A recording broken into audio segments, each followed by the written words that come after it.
This video will show you how to create a Pareto chart in RStudio. So the first thing we need to do is put the data set into RStudio. So I'm going to go ahead. I have data sets already set up for people, and I'm just going to go ahead and put this one in. So we're going to do it on favorite color.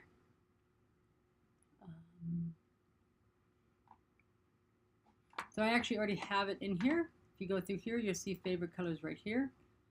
If you don't already know the URL for that, then I can actually show you what that looks like.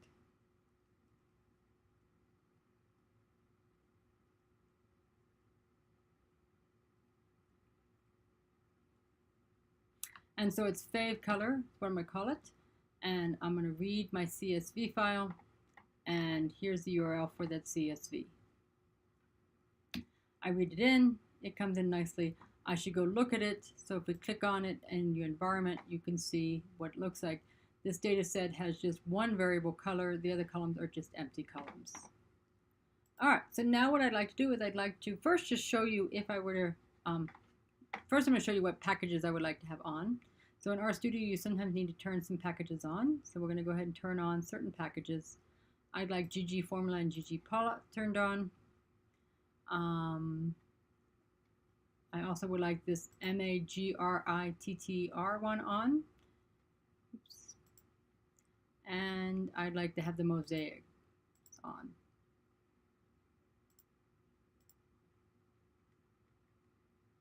All right, so now what I'd like to do is I'm just going to show you what a bar graph usually looks like. We are using fave color.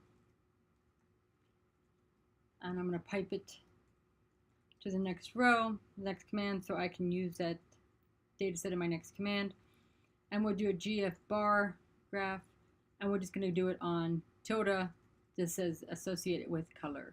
So we use it with color. And if I hit enter, I get this bar graph.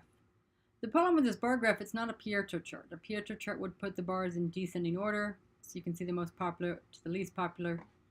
So we're going to go ahead and try to show how to do that. To do that, we have to actually create a new variable called count.